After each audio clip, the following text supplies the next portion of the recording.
Hi viewers, welcome to செரவேக் channel. நான் உங்கள் விவேக். இன்னைக்கு வீடியோவில் ஜாலியோ ஜிம்கானாங்கிற ஒரு தமிழ் படத்தோட ரிவ்யூ தான் பார்க்க போகிறோம்.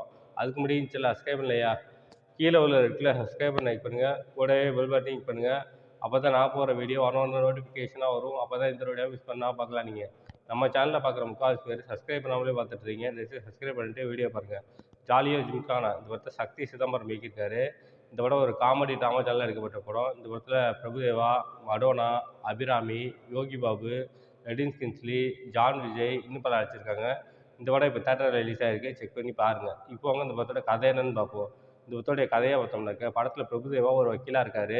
நேர்மையான வக்கீலாக இருக்கார். பல கேஸை வாண்டடாக போய் ஆஜராகி அதில் வின் பண்ணி கொடுக்குறாரு. இப்படி இருக்கும்போது ஹீரோயினோட தாத்தா வெள்ளைக்கார பிரியாணின்னு ஒரு பிரியாணி கடை ஆரம்பிக்கிறாரு. அங்கே படத்தோட வில்லன் ஒரு பெரிய ஆர்ட் ஒன்று கொடுக்குறான். அதை கொடுத்ததுக்கப்புறம் காசு கொடுக்காம விட்டுறான். இப்படி இருக்கும்போது ஹீரோயினோட தாத்தா என்ன சொல்கிறாருனாக்க, இந்த மாதிரி ஸ்டார் ஹோட்டலில் ஒரு வக்கீல் இருக்காரு, அவரை போய் பாருங்கள், அவர் வந்து வில்லன்ட்டேருந்து பணத்தை வசூல் பண்ணி கொடுத்துருவாரு அப்படின்னு சொல்கிறாங்க. ஹீரோயினும் அவங்க சிஸ்டர்ஸும் போய் பிரபுதேவர் அவங்களுக்கு போகிறாங்க. அங்கே போனாக்க அவர் அங்கே ஏற்கனவே இறந்து கிடக்கிறாரு. ஹீரோயின் என்ன ஃபீல் பண்ணாங்க, நம்ம வேறு உள்ளே வந்துட்டோமே, நம்ம தான் கொலை பண்ணணும்னு நமக்கு பழியை போட்டுருவாங்களே, என்ன பண்ணணும்னு தெரியாமல் முழிச்சிட்டு இருக்காங்க. அப்போ எப்படியாவது இந்த பாடியை டிஸ்போஸ் பண்ணிடலாம் அப்படின்னு நினைக்கிறாங்க. இதுக்கப்புறம் நடந்த சுவாரஸ்யமான விஷயங்கள் தான் படத்தோட மொத்த கதையே. இந்த படத்தோட ரன் டைம் பார்த்தோம்னாக்க 2 ஹவர்ஸ் ஓடுது. இந்த படம் ஸ்டார்டிங்கில் டிஸ்க்ளைமர் கொடுத்துறாங்க, இந்த படத்தில் வந்து லாஜிக்கலாக பார்க்காதீங்க, காமெடியாக மட்டும் பாருங்கள், உங்களை என்டர்டைன்மெண்ட் பண்ணணும் அப்படின்னு சொல்கிறாங்க. இந்த படம் பார்க்குறதுக்கு முக்கியமான காரணம் வந்து பிரபுதேவா நடிச்சிருக்காரு, ஒரு காமெடியாக நடிச்சிருப்பாரு, டான்ஸ்லாம் சூப்பராக ஆடிருப்பாரு அப்படின்னு சொல்லிட்டு தான் படத்தை பார்த்தோம். படத்தில் டான்ஸ்னு பெருசாக ஒன்றும் இல்லை. ஒரு பாட்டுக்கு டான்ஸ் ஆடுறாரு. அதுக்கப்புறம் பார்த்தீங்கன்னாக்க டெட் பாடி ஆகிடுறாரு. படம் ஃபுல்லாக டெட் பாடியாகவே ஆக்ட் பண்ணியிருக்காரு. இந்த படத்தில் வந்து ஏகப்பட்ட பேர் காமெடி பண்ணியிருக்காங்க. படத்தோட வில்லன்லேருந்து, ஹீரோயின்லேருந்து, அபிராமிலேருந்து, யோகி பாபுலேருந்து எல்லாருமே காமெடி பண்ண ட்ரை பண்ணியிருக்காங்க. பட் காமெடியெல்லாம் ஒர்க் அவுட்டே ஆகல. இந்த படத்தோட நெகட்டிவ்னு சொன்னாங்க, இந்த காமெடி ட்ரை பண்ணது தான். காமெடி ட்ரை பண்ணாமல் சீரியஸாக இருந்தால் கூட ஏதோ பார்க்கலாம் போல் இருக்குது. ஃபுல் அண்ட் ஃபுல் காமெடிங்கிறதுனால லாஜிக்கலாக பார்க்காதீங்க அப்படின்னு சொன்னதெல்லாம் பார்த்தம்போது ரொம்ப கடுப்பாயிருச்சு. இந்த படம் பார்த்துட்டு இருக்கும்போதே எனக்கு வந்து கடுப்பாயிடுச்சு. பாதியிலே எழுந்துச்சு போயிடலாமான்னு போட தோணுச்சு தியேட்டரில். ரிவ்யூ போடணும், படத்தை ஃபுல்லாக பார்த்துருவேன்னு சொல்லிட்டு கண்ட்ரோல் பண்ணிட்டு பார்த்தேன். அந்த அளவுக்கு இருந்துச்சு படம். இந்த படத்தில் வந்து ஹீரோ வந்து ஹீரோயினை லவ் பண்ணுறாரு, அது ரொமான்ஸ் சாங்க வைக்கிறேன் அப்படின்னு சொல்லிட்டு மொக்க போடாமல் கதைக்கு தேவையான விஷயங்கள் பண்ணியிருக்காங்க. பட் இந்த காமெடியெல்லாம் ஒர்க் அவுட் ஆகலைங்கிறது தான் மிகப்பெரிய ஒரு சோகமாக இருக்குது.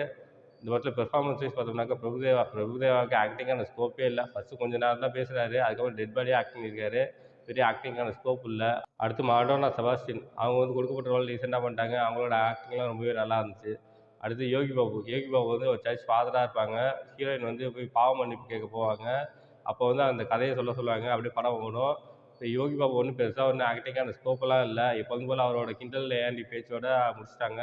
பெருசாக ஒன்றும் ஆக்டிங்கான ஸ்கோப் இல்லை. அடுத்தது எடின் கின்ஸ்லி பஸ்ஸில் ஒரு கரெக்டாக வருவார். கொடுக்கப்பட்ட ரோல் டீசெண்டாக பண்ணிட்டார். அடுத்தது ஜான் விஜய் வந்து நிறைய காமெடி பண்ண ட்ரை பண்ணியிருக்காரு. பட் அவர் காமெடிக்கெல்லாம் சிரிப்பே வரலங்கிறது தான் ரொம்ப பெரிய விஷயமா இருக்குது. அந்தளவுக்கு படம் மொக்கையாக இருக்குது. மொத்தத்தில் இந்த படம் பார்க்கலாமா வேணாமா அப்படின்னாக்க, இந்த படம் வந்து ஒரு மொக்க படம். இது ஸ்கிப் பண்ணிடலாம்னு சொல்லலாம். ஓடிடியில் வேணா வந்தால் டைம் பாஸ் ஆகணுன்னாக்க போய் பார்க்கலாம். இந்த படத்தோட ரன் டைம் பார்த்தோம்னாக்கா 2 ஹவர்ஸ் வருது.